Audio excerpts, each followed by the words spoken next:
सुरभि एक छोटे से गांव में रहती थी। वह बेहद मेहनती और खुशमिजाज लड़की थी। गांव की एकमात्र सरकारी स्कूल में उसने पढ़ाई की थी और पढ़ाई में भी अव्वल थी। उसके सपने बड़े थे, लेकिन उसे मालूम था कि गांव की सीमाएं उसके सपनों को पूरा करने के रास्ते में सबसे बड़ी बाधा थीं।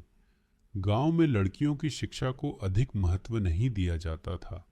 अधिकांश लोग यही मानते थे कि लड़कियां घर संभालने और शादी करने के लिए होती हैं।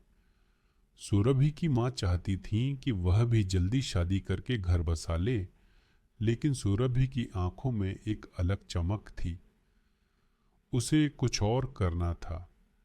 एक दिन सुरभि के स्कूल में एक नई शिक्षिका आई, श्रीमती कांत। वह शहर से थीं और उन्होंने जीवन में कई बड़े संघर्ष किए थे। उन्होंने सुरभि में कुछ खास देखा। एक दिन कक्षा के बाद उन्होंने सुरभि से बात की। तुम्हारी आंखों में जो जुनून है, उसे यूं ही नष्ट मत होने देना। तुम चाहो तो बहुत कुछ कर सकती हो।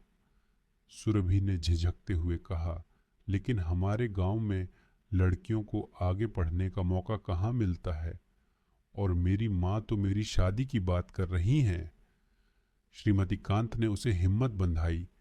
अगर तुम चाहो तो मैं तुम्हारी मदद कर सकती हूँ, लेकिन तुम्हें खुद पर भरोसा करना होगा। सुरभि ने तय किया कि वह हार नहीं मानेगी। उसने अपने घर पर माँ से बात की, लेकिन माँ को उसकी बातों में कोई तर्क नजर नहीं आया। उन्होंने कहा, लड़की को ज्यादा पढ़ाने का क्या फायदा, कल को तो उसे अपने ससुराल ही जाना है। लेकिन सुरभि ने हार नहीं मानी। उसने श्रीमती कांत की मदद से एक योजना बनाई। गांव के बड़े बुजुर्गों से वह धीरे धीरे बात करने लगी। उसने उन्हें समझाया कि शिक्षा से वह गांव का नाम रोशन कर सकती है। लोग उसकी बात सुनने लगे। एक दिन गांव की पंचायत ने फैसला किया कि सुरभि को शहर जाकर पढ़ाई करने का मौका मिलना चाहिए। सुरभि के लिए यह जीत बहुत बड़ी थी। उसने गांव छोड़कर शहर का रुख किया और उच्च शिक्षा प्राप्त की। सालों बाद जब वह गांव लौटी तो वह एक सफल डॉक्टर बन चुकी थी।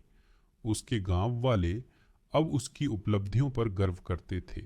सुरभि ने अपने गांव में एक स्कूल की स्थापना की, जहां लड़कियां भी उच्च शिक्षा प्राप्त कर सकें।